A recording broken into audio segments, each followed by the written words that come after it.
El Congreso de los Estados Unidos acaba de tomar una decisión sin precedentes en los 248 años de historia del país. Ha emitido una orden directa para que el personal militar proceda a retirar físicamente a un presidente en ejercicio de la Casa Blanca, apenas 47 minutos después de que Donald Trump rechazara de forma abierta y pública el fallo de condena por juicio político aprobado por el Senado. Esto no se trata de un gesto simbólico ni de una maniobra para ejercer presión política. Es el mecanismo constitucional alcanzando su momento más extremo y decisivo. Todo comenzó cuando un presidente, condenado por 71 votos a favor y 29 en contra, incluyendo el apoyo de 20 senadores republicanos, apareció en una conferencia de prensa convocada a toda prisa y afirmó que no dejaría el cargo, que no reconocería la autoridad del Senado y que instruiría a todas las agencias federales a desestimar lo que él calificó como un golpe de Estado ilegítimo. En el instante en que el sargento de armas de la Cámara de Representantes pidió formalmente apoyo militar para hacer cumplir una orden constitucional de remoción, el sistema creado justamente para evitar este tipo de crisis entró en colapso.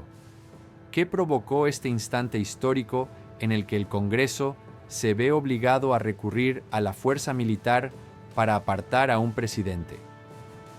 De acuerdo con el registro oficial del Senado, dado a conocer hace 34 minutos, la votación definitiva del juicio político se cerró a las 3:17 de la tarde, hora del este, con 71 senadores a favor de declarar culpable a Trump por el delito de traicionar la seguridad nacional a cambio de ganancias económicas personales. Es la mayoría bipartidista más amplia jamás registrada en un proceso de impeachment en la historia estadounidense. La condena se sustentó en pruebas expuestas durante un juicio que duró 3 semanas, entre ellas, comunicaciones interceptadas que demostraban que Trump entregó inteligencia militar clasificada a funcionarios extranjeros, registros financieros del Departamento del Tesoro que rastrearon $2.300 millones en pagos dirigidos a cuentas vinculadas a la organización Trump después de esas entregas de información, y el testimonio bajo juramento de 4 denunciantes de seguridad nacional que fueron testigos directos de esos intercambios. No fue una votación dividida, según los patrones partidistas habituales. 20 senadores republicanos se sumaron a los 51 demócratas para destituir a un presidente de su propio partido. Entre ellos estaban el líder de la mayoría del Senado, John Thune, el presidente del Comité Judicial, Lindsey Graham, el vicepresidente del Comité de Inteligencia, Marco Rubio, y otros nombres de peso. Sin embargo, la verdadera crisis constitucional se desató más allá de lo que los redactores de la Constitución pudieron prever. 12 minutos después de que se certificara la votación del Senado, Trump se presentó en la sala de prensa de la Casa Blanca, acompañado, según describieron los testigos, por personal de seguridad privada. Allí declaró: "No acepto esta votación fraudulenta del Senado. Fui elegido por el pueblo estadounidense, no por senadores corruptos. Continúo siendo su presidente y seguiré ejerciendo mis funciones. Cualquier intento de sacarme del cargo enfrentará resistencia". Expertos en derecho constitucional identificaron de inmediato este escenario como la peor pesadilla imaginable. Todo el sistema depende de que la persona condenada acepte el resultado. Cuando esa aceptación desaparece, cuando un presidente desafía abiertamente el proceso mientras aún controla los recursos del poder ejecutivo, se produce el derrumbe en tiempo real de las normas institucionales que se mantuvieron firmes durante 2 siglos y medio. La atmósfera en esa sala de prensa, según los periodistas que estuvieron presentes, fue distinta a cualquier otra en la historia presidencial reciente. Trump habló durante 8 minutos sin aceptar preguntas. Sus manos se aferraban al podio con evidente tensión.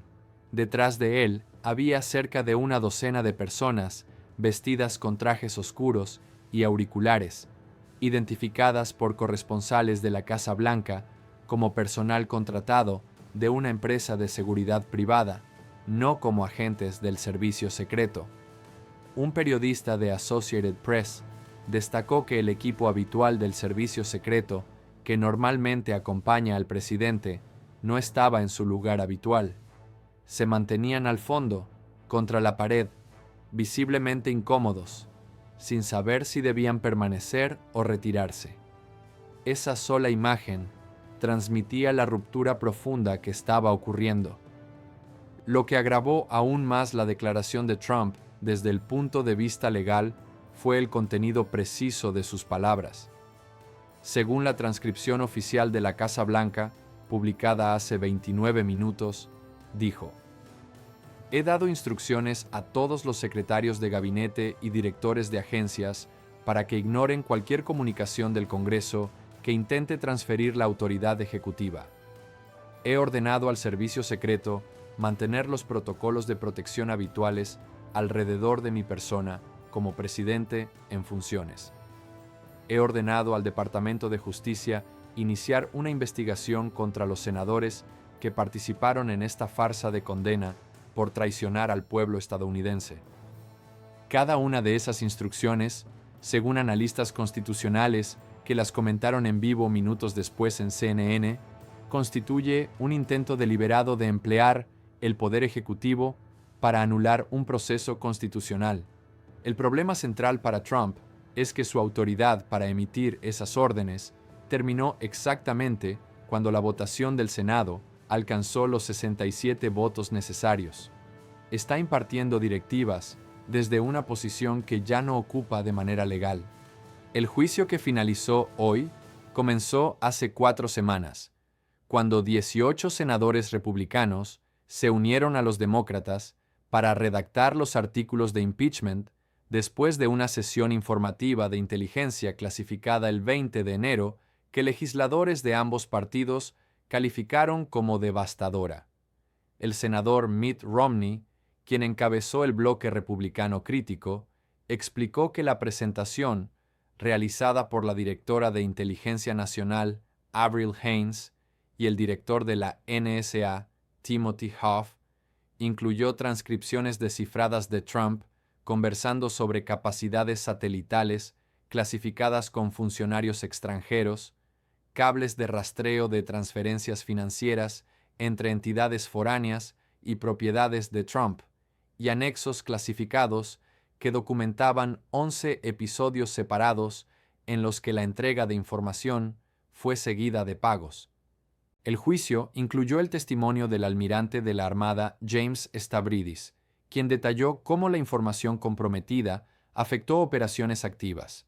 El exsecretario del Tesoro Jack Lew, quien explicó el análisis forense de los movimientos financieros, y, en el día más impactante, un integrante del personal de seguridad nacional de la Casa Blanca, que testificó bajo juramento haber escuchado personalmente a Trump decir a sus asesores en septiembre de 2024: "Quieren saber sobre nuestras capacidades en el Pacífico. Les daré lo que piden si aprueban las torres de Yakarta". La fuerza de las pruebas radica en que no dependieron de interpretaciones ni de testigos cuestionables. La acusación presentó grabaciones interceptadas, conversaciones transcritas, registros bancarios con números de cuenta y montos exactos, y testimonios grabados de agentes de inteligencia que describieron el daño causado a la seguridad nacional. El senador Angus King, presidente del Subcomité de Ciberseguridad del Comité de Inteligencia, afirmó: "Entré a este proceso escéptico, salí convencido. La evidencia es irrefutable. El patrón es claro: inteligencia entregada, pago recibido, repetido durante casi un año. Esto no es complicado. Es un quid pro quo documentado con inteligencia de señales". El momento decisivo ocurrió en la última semana del juicio, cuando el senador Lindsey Graham, el defensor más leal de Trump durante 8 años, se puso de pie en el Pleno del Senado y ofreció lo que muchos describen como el discurso más conmovedor de su trayectoria. Con la voz entrecortada en varios momentos, declaró que había defendido a este presidente en 2 juicios políticos anteriores, que había justificado conductas que lo incomodaban porque creía que perseguía fines políticos legítimos, pero que, tras revisar toda la evidencia clasificada, tras ver las interceptaciones donde Trump admite compartir información clasificada a sabiendas, tras examinar los registros financieros que muestran pagos inmediatos después de esas revelaciones, no podía, en conciencia, votar por la absolución. Lo que estaba en juego no era un desacuerdo político, sino una traición al juramento que todos habían hecho. Si se absolvía pese a esas pruebas, se estaría diciendo que ninguna falta era suficientemente grave para justificar la destitución. Por eso, votaría a favor de la condena. Esa intervención cambió el rumbo de forma irreversible. En las siguientes 48 horas, 5 senadores republicanos más anunciaron que se unirían a la condena. El impacto del discurso de Graham generó un efecto dominó que historiadores del Senado ya consideran el giro más drástico jamás visto en un proceso de impeachment. El senador Ted Cruz, quien había sido uno de los defensores más firmes de Trump, emitió un comunicado menos de 24 horas después diciendo que necesitaba más tiempo para estudiar a fondo los materiales clasificados. El senador Ron Johnson, que antes había calificado los cargos como motivados políticamente, dejó de hablar y desapareció de los programas conservadores donde solía aparecer.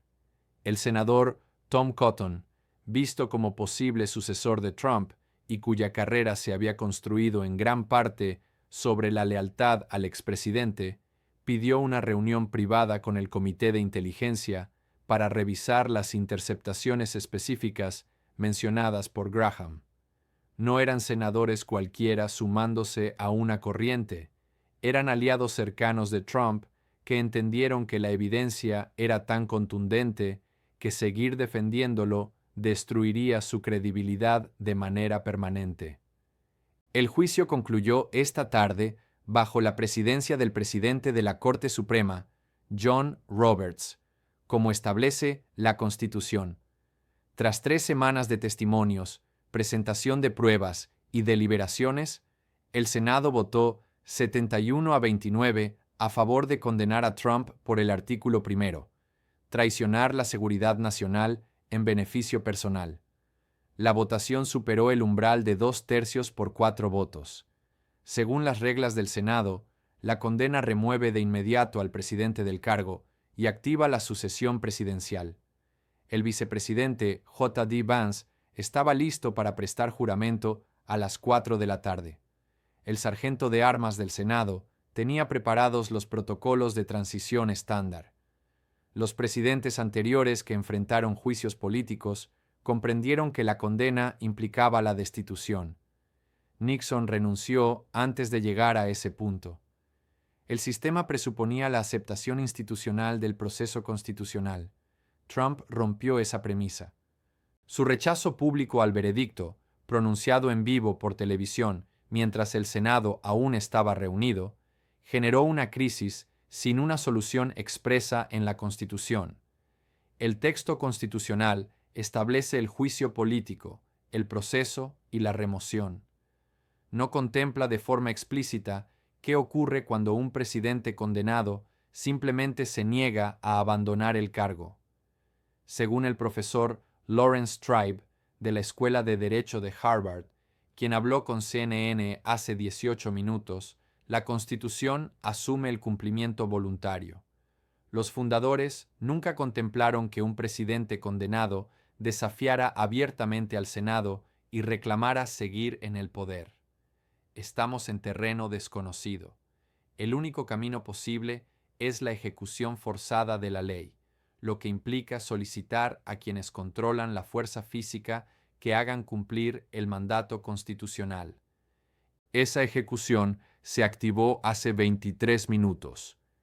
En un comunicado conjunto emitido por el presidente de la Cámara de Representantes, Mike Johnson, y el líder de la mayoría del Senado, Chuck Schumer, se informó que, ante la negativa del presidente a aceptar el veredicto legal del Senado de los Estados Unidos y en cumplimiento de sus obligaciones constitucionales, solicitaron a los sargentos de armas de ambas cámaras coordinarse con las fuerzas del orden federales y el personal militar correspondiente para llevar a cabo la orden de destitución. El comunicado subrayó la gravedad de la medida y afirmó que ninguna persona, sin importar su posición, está por encima del orden constitucional.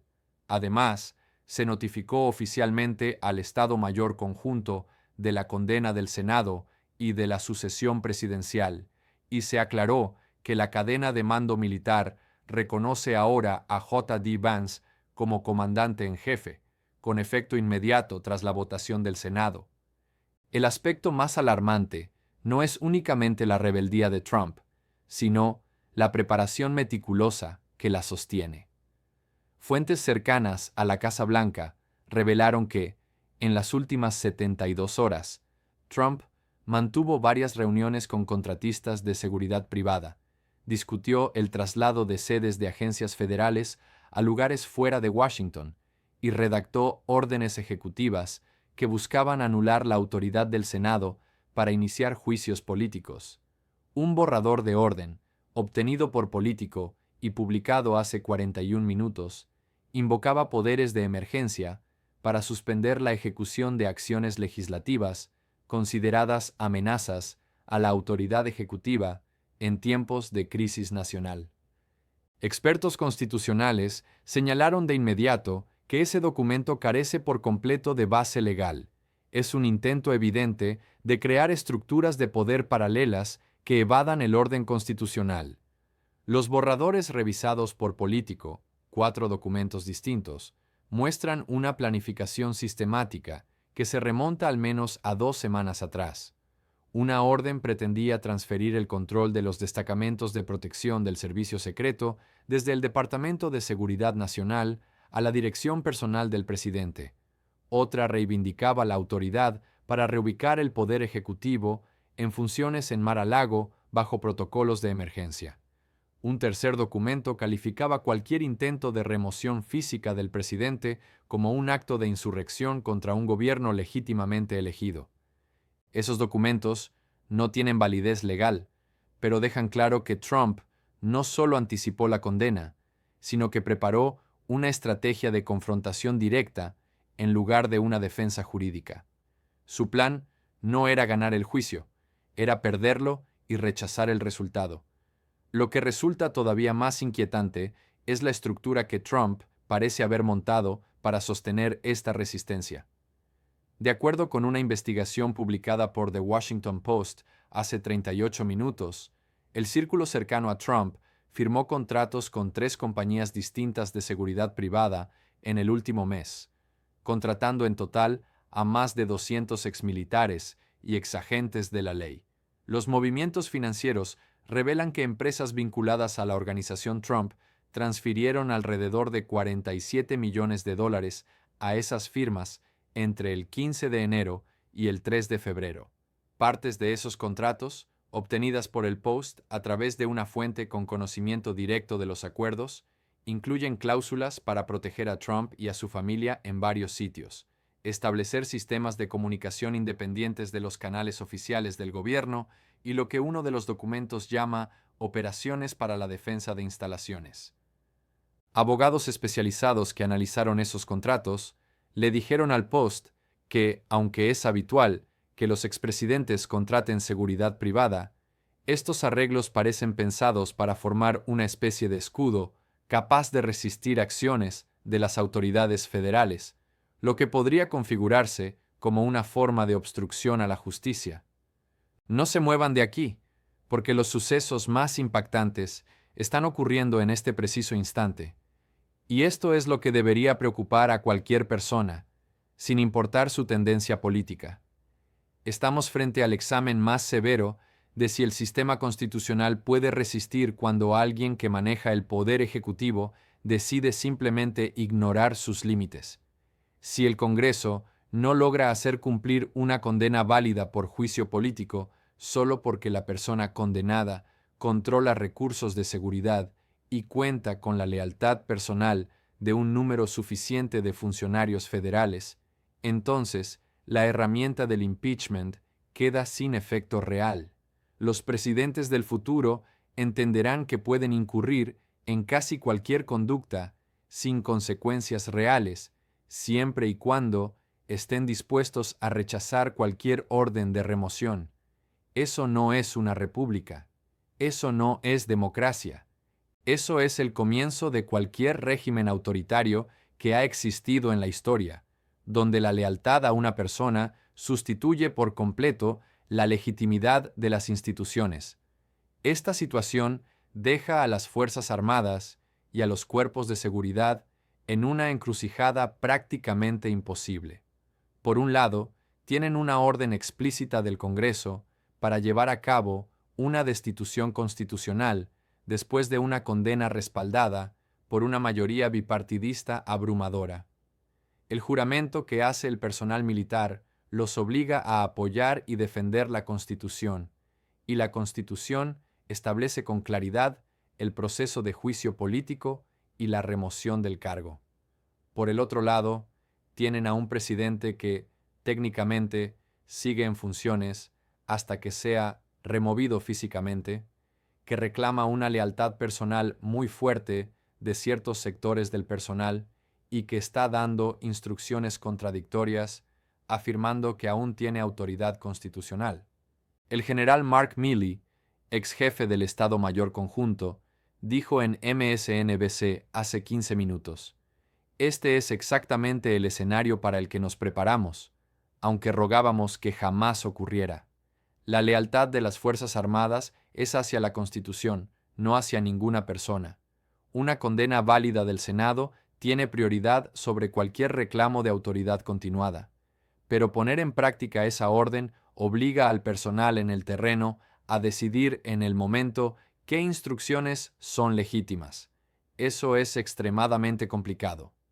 Si Trump sostiene que no entregó información clasificada a cambio de beneficios económicos, se enfrenta a las comunicaciones interceptadas que 71 senadores examinaron y consideraron lo bastante graves como para condenarlo. Si reconoce haber compartido información, pero alega que fue por motivos políticos válidos, choca con los registros financieros que documentan $2.300 millones en pagos que los analistas del Tesoro calificaron como un intercambio directo. Si insiste en que como presidente tenía derecho a manejar la política exterior como quisiera, se topa con la condena bipartidista del Senado, que determinó que su conducta violó su juramento, sin importar los poderes ejecutivos. No hay defensa que pueda responder a los tres elementos al mismo tiempo. Por eso, su única salida es precisamente el desafío abierto. El ex jefe de gabinete de la Casa Blanca, John Kelly, le comentó a NBC News hace 19 minutos que lo que estamos viendo es a un presidente convencido de que su voluntad personal supera el orden constitucional. Trabajé en esa administración, renuncié porque detecté esa tendencia, pero nunca imaginé que llegaría al extremo de que un presidente condenado simplemente declarara que no se va. Así es como terminan las democracias. No por golpes militares, sino porque líderes elegidos se niegan a respetar los límites del sistema que las hizo posibles. Las palabras de Kelly tienen un peso especial por su trayectoria como general de 4 estrellas de los Marines y por haber defendido a Trump en su primer mandato. Incluso algunos republicanos que votaron en contra de la condena reconocieron el desastre constitucional que se estaba formando. El senador Josh Hawley, quien rechazó la condena, publicó un comunicado hace 12 minutos diciendo: "Aunque no estuve de acuerdo con el fallo del Senado y considero que las pruebas no alcanzaban el nivel necesario para destituir, la negativa del presidente a aceptar el proceso constitucional es imposible de justificar". El Senado habló. La Constitución ofrece la vía. Esa vía debe respetarse. Le pido al presidente que acepte el resultado y permita una transición ordenada y pacífica. Analicemos lo que esto significa mientras los hechos se desarrollan en tiempo real. Primero, una parálisis institucional sin precedentes. Cada agencia federal debe decidir ahora mismo qué órdenes obedecer. ¿El Departamento de Justicia reconoce la autoridad de Trump o la orden de remoción del Congreso? ¿El servicio secreto protege a un presidente que fue destituido constitucionalmente, pero se niega a irse? ¿Los comandantes militares siguen las instrucciones de Trump o aceptan a Vance como el legítimo comandante en jefe? Estas no son cuestiones teóricas. El personal está tomando esas decisiones en este momento, y es posible que distintas agencias lleguen a conclusiones opuestas, generando cadenas de mando enfrentadas dentro del propio gobierno federal. Reportes internos de varias agencias describen un caos total. Un funcionario del Departamento de Seguridad Nacional le dijo a Reuters hace 14 minutos, bajo anonimato, que la dirección del servicio secreto sostuvo una llamada de emergencia a las 4:15 de la tarde, en la que un abogado recomendó mantener activo el equipo de protección de Trump hasta que ocurriera la remoción física, pero sin que los agentes interfirieran en ningún procedimiento legal de destitución ordenado por el Congreso. El FBI también tuvo reuniones de alto nivel donde analizaron cómo manejar cualquier instrucción que pudiera venir de un presidente que ya no tiene autoridad constitucional. Un funcionario del FBI le comentó a Associated Press que las oficinas regionales recibieron la indicación de esperar instrucciones directas de la oficina del director antes de actuar sobre cualquier orden de la Casa Blanca, lo que en la práctica suspende las directivas presidenciales hasta que se resuelva la crisis. En segundo lugar, las consecuencias inmediatas para la seguridad nacional. Los adversarios extranjeros están observando en vivo la fractura del gobierno estadounidense. Los servicios de inteligencia tienen que decidir si siguen compartiendo información clasificada con una administración en medio de una crisis constitucional. Los comandantes en los teatros de operaciones activas deben determinar qué órdenes tienen legitimidad real. El almirante James Stavridis, quien declaró en el juicio, le dijo a CNBC hace 8 minutos: "Nuestros adversarios ven esto como una debilidad estructural. Cuando un país no puede aplicar sus propios mecanismos constitucionales, cuando grupos rivales reclaman autoridad al mismo tiempo, es cuando ocurren errores de cálculo. Es cuando los adversarios prueban los límites. El riesgo para la seguridad nacional es real y urgente". Por último, las repercusiones constitucionales a largo plazo que cambian de raíz el funcionamiento de la República. Si Trump logra resistir con éxito la destitución pese a una condena válida, queda establecido que el impeachment es inútil. Los futuros presidentes sabrán que, mientras conserven suficiente lealtad personal en las agencias ejecutivas y en los aparatos de seguridad, pueden pasar por alto las restricciones constitucionales. Si el Congreso consigue imponer la remoción, se demuestra que la autoridad institucional termina prevaleciendo sobre el desafío personal, pero solo después de una crisis que dejó al descubierto lo frágiles que son esas instituciones cuando alguien decide simplemente no cumplir. Esto representa la prueba más profunda de la resistencia constitucional desde la Guerra Civil. Los fundadores diseñaron un sistema de contrapesos, asumiendo que las personas que juraban defender la Constitución cumplirían ese juramento incluso cuando les perjudicara personalmente. Crearon el impeachment como mecanismo para remover a presidentes que traicionaran su cargo.